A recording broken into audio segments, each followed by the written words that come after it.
Welcome to the July 2026 episode of Hunt Cat Mail, and happy 250th birthday to the United States. Africa hunting is in full swing. Rivers have cleared up and they're full of trout, biting trout right now. And early season archery is starting in some locations. My buddy hunted the A-Zone deer archery opener here in California, and it was over 100 degrees, so he had a pretty tough time out there. Oh, and I promised you that I'd introduce you to the new member of the Desert Dog Outdoors team. Meet Elsie. This is my 9-week-old German short-haired pointer. And don't be fooled by her relaxed state right now. She is an absolute velociraptor. And I'll be training her over the next 2 years. So you'll see a lot of Elsie for the 2027 upland and waterfowl season. You know, as kind of her training progresses through the next couple of years. So with the intro out of the way, let's get to July's mail. And our first letter for the month is from Gary from Northern California. Gary wrote, I'm looking to buy a new rear bag rest, and I'm interested in the protector bag. I believe that is the one that you use.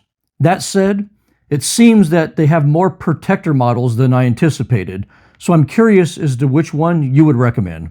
My front rest is a Caldwell Rock BR, but I'm not excited with the rear bag that came with the set. And I don't blame you. The front rest on those is okay, but I don't like the rear bag that those come with either. I've been using protector rear bags for many years, but my favorite for hunting rifles, kind of with a traditional hunting style stock, has always been the Protector Model 13. That's what I've always used. And I believe that thing's been in production since like 1938, so it's been around forever. But last year, I moved over to the Protector Slick Silver Series bags.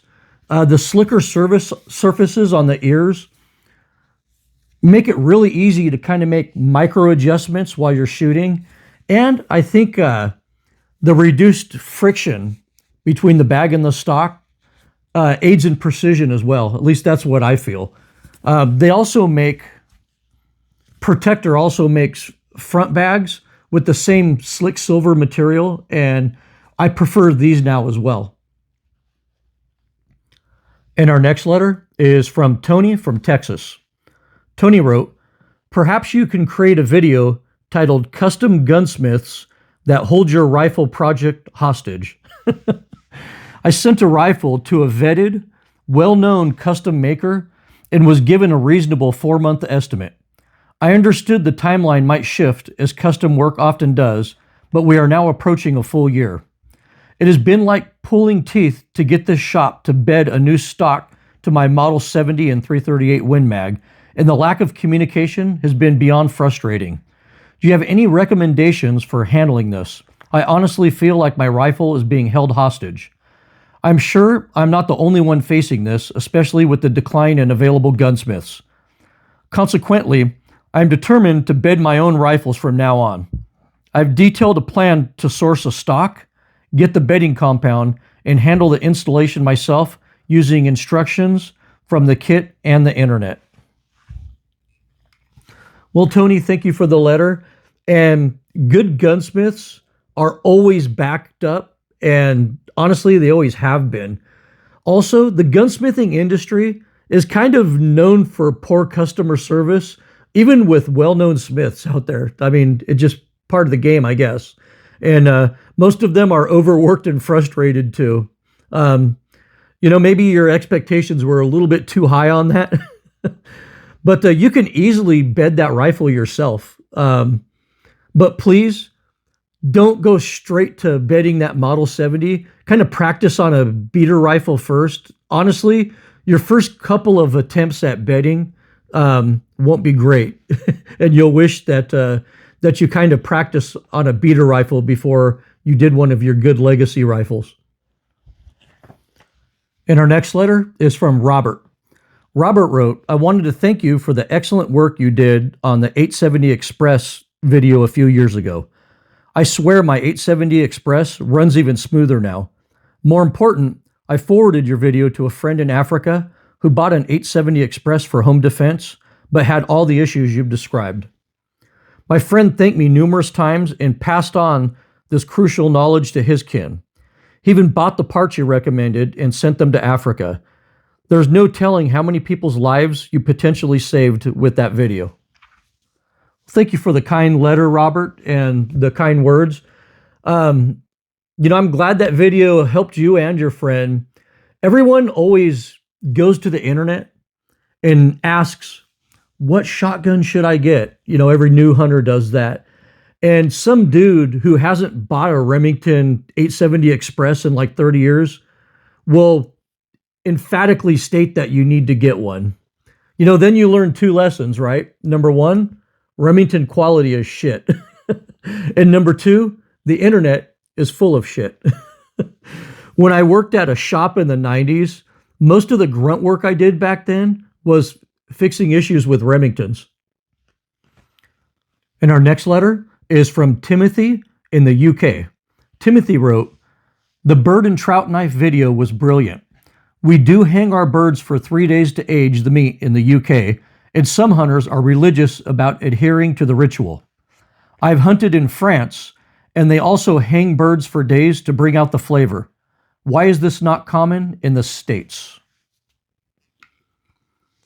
Well, Timothy, the answer is simple, and I think you answered it in your letter. Hanging birds whole after your hunt's over does create a deep, rich flavor in the meat. And Europeans in general, not everybody, but Europeans in general, tend to like that deep, rich flavor profile with their birds.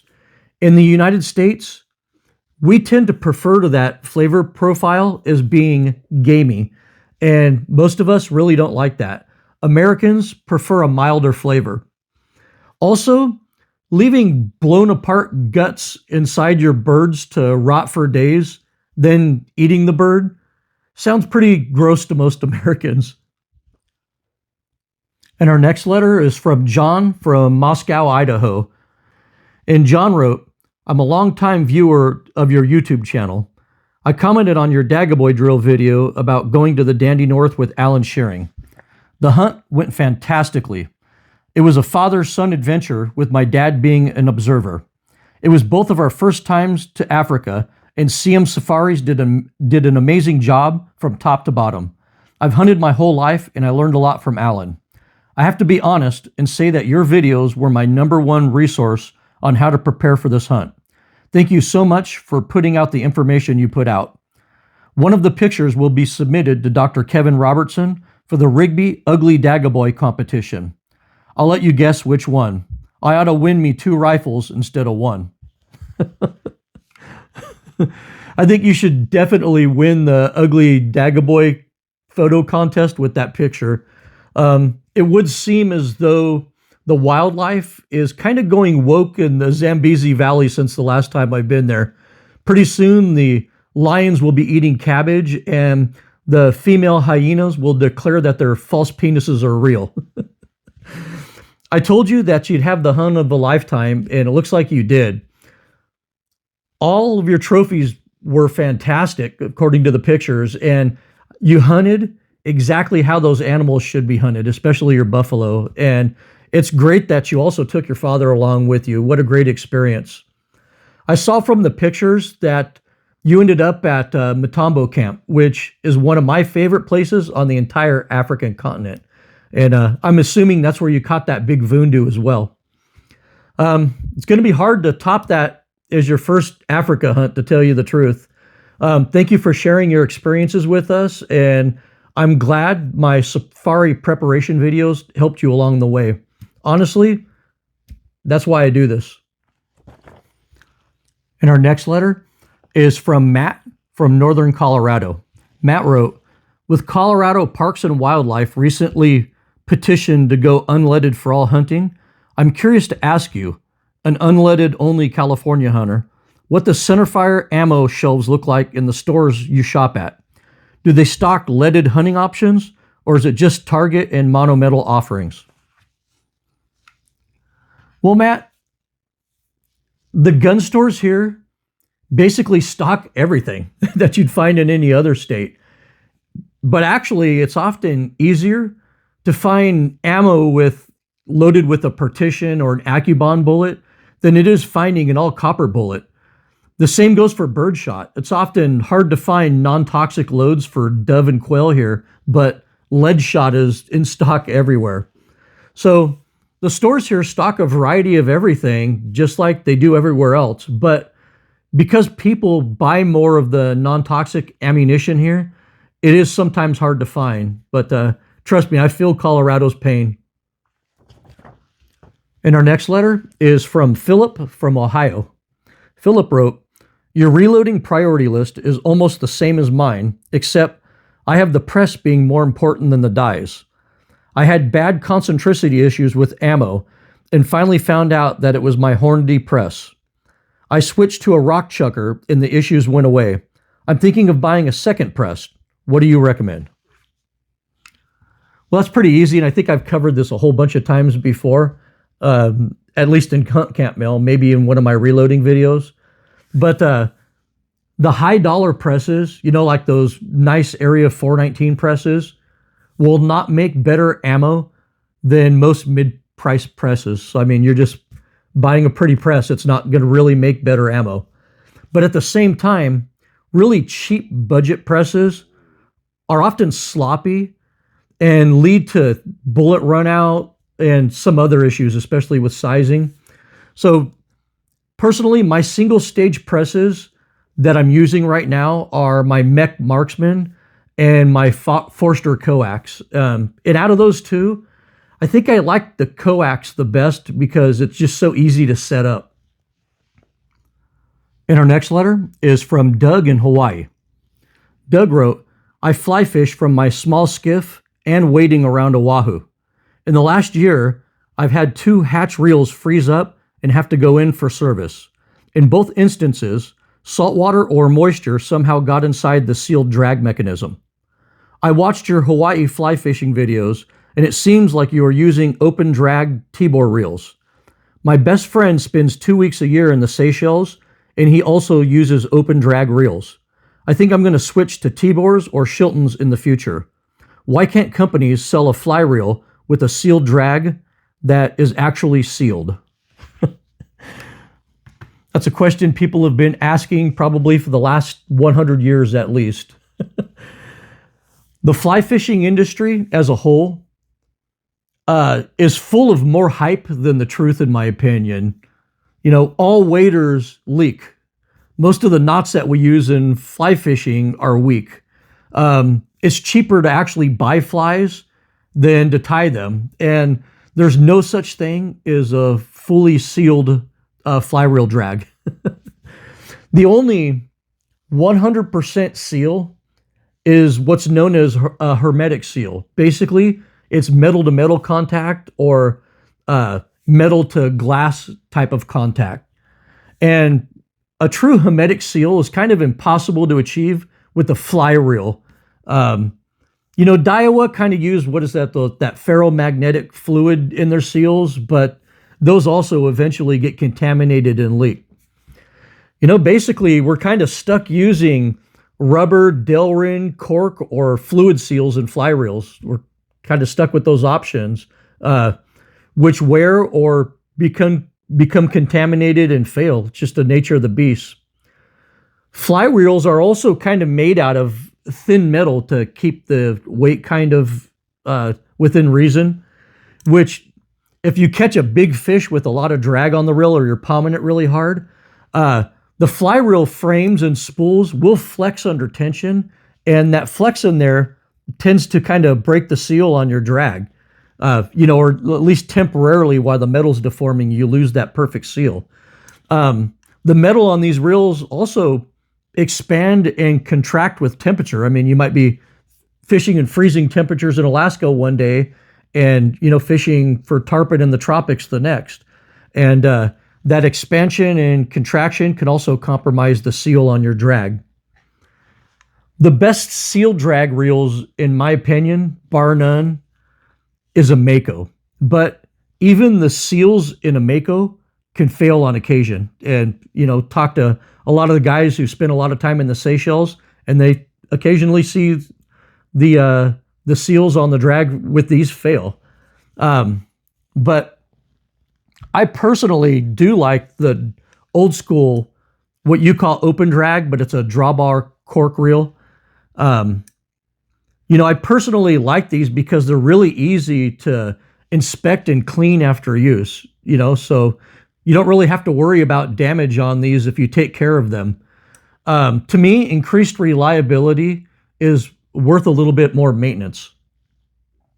But there is a compromise. The Tibor Signature Series reels give you a sealed drag that you can also easily service without voiding the warranty on them.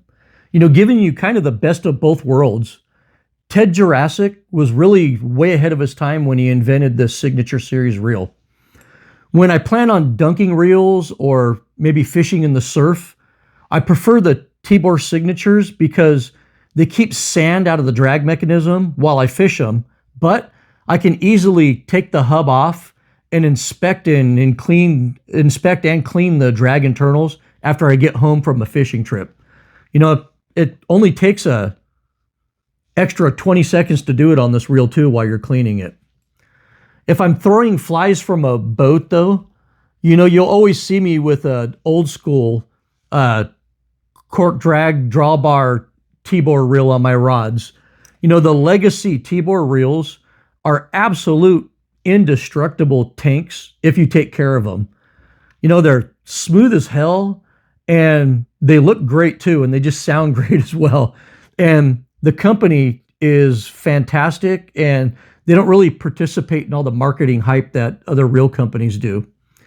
It sounds like that you're fishing in the saltwater a lot, which is exactly what I would be doing if I lived on Oahu like you. And, I hope I gave you some alternative reel ideas for the future and set the record straight on seal drag versus open drag reels. And our next letter is from Mikko in Finland. Mikko wrote, "Is there a safe method for finding a starting load for a cartridge bullet powder combination without existing load data? I'm building a 400 WHELEN, and all the load data I found is for powders non-existing here in Finland. I've studied burn rate charts and have an idea which ones from Vidivuri would work the best, but my knowledge is that you shouldn't just switch powders based on burn rate charts." Well, Mikko, I really don't use Vidivuri powders that much, so I can't really comment on that. I'm sorry. But I will comment on the 400 WHELEN. The last 400 WHELEN that I worked with, it was a friend's gun, and I believe we used a 300 grain 411 caliber bullet, and we used H4895 for powder with that. And I believe he even shot 350 grainers with the H4895, and that worked out for him. I think we started at about like 56 grains and ended up with a load at about 60 grains of H4895. And I don't know how that translates to Vidivuri powders. Unfortunately, this is kind of the limits of my experience with the 400 WHELEN. And honestly, even though I love the 35 WHELEN, I'm not really a fan of the 400 WHELEN. The problem with the 400 WHELEN is that the chamber specifications, barrel specs are just all over the place. There's no standard for it. And 411 caliber bullets, if you actually measure them, are all over the place in diameter as well. Many 400 WHELENs have headspace issues, and in order to fireform your brass, you have to use that really stupid cream of wheat method just to get usable brass for it. It's also very easy to go over pressure with the 400 WHELEN because there's no standardized bullet, barrel, or chamber specifications for it. You might get a really narrow barrel with a really thick bullet. Who knows what the chamber's reamed to? You just really don't know. So please be careful in loading that. Also, there's hardly any shoulder to headspace on that. So Your chamber's got to be cut perfectly on that. But I have always viewed the 400 Whelen as being more trouble than it's worth, honestly. And really, I don't understand, because you live in Europe, so why not build a 9.3 by 62 instead? And our next letter is from Jerry in Montana. Jerry wrote, most YouTube gun and hunting influencers seem to shill for the industry, but you are the only person on YouTube I trust anymore for honest information. What is your take on the new federal Peak Plus ammo? Is it a gimmick or is it the future? Honestly, I'm really surprised that Federal is taking on such a huge liability by claiming that their 80,000 PSI ammo is safe for all modern firearms. I've seen a lot of rifles go kaboom over my lifetime, and it's freaking scary. Lots of things can happen to cause an overpressure situation. Like having any type of barrel obstruction. I mean, it could be mud in the barrel. It could be anything, not just a squib load. An oily barrel can cause, severe overpressure issue, or just careless reloading practices. Keeping ammo at between, like 55 and 65,000 PSI leaves a safety margin when bad things like that happen. And the peak ammo takes much of that safety margin away from us.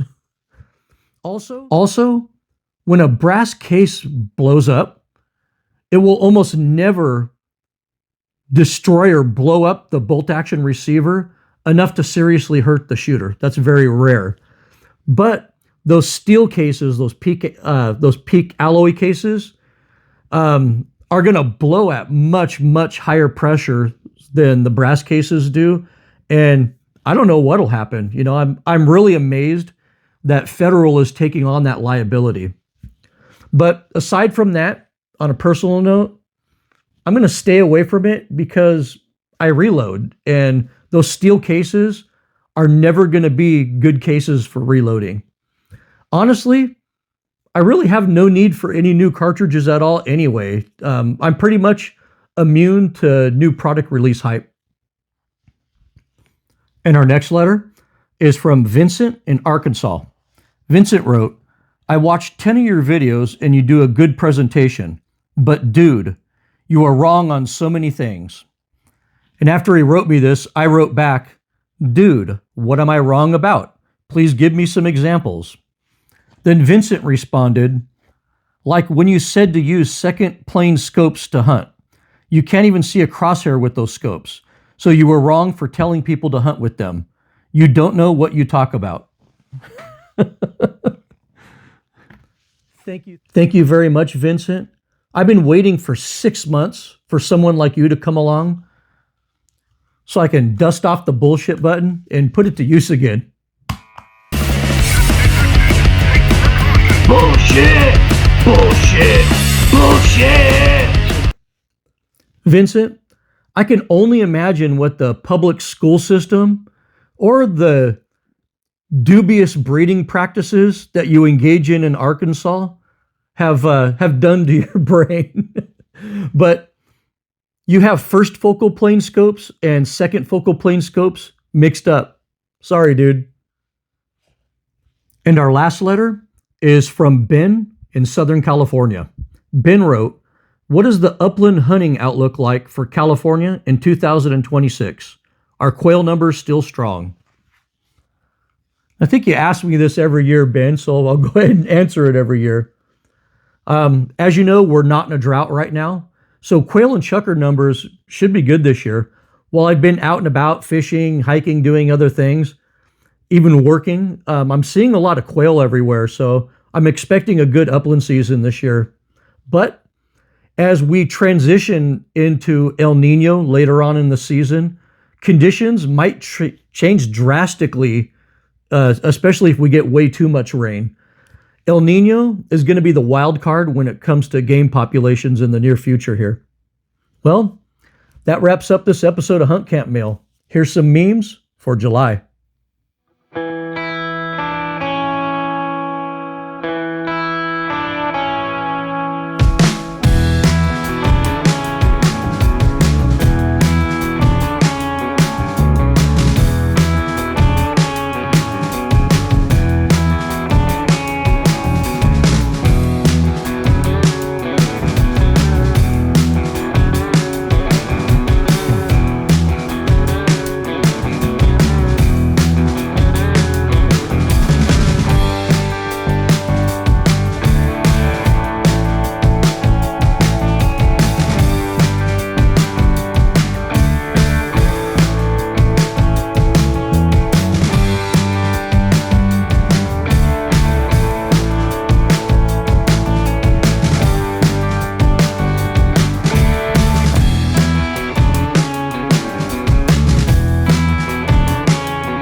Elsie and I hope that you enjoyed this episode of Hunt Camp Mail.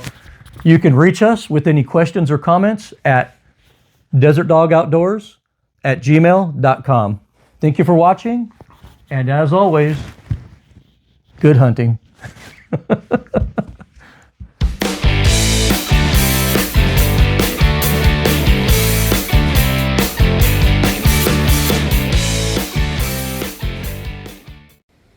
Whoa.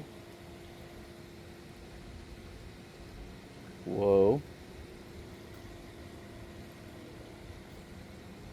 Whoa.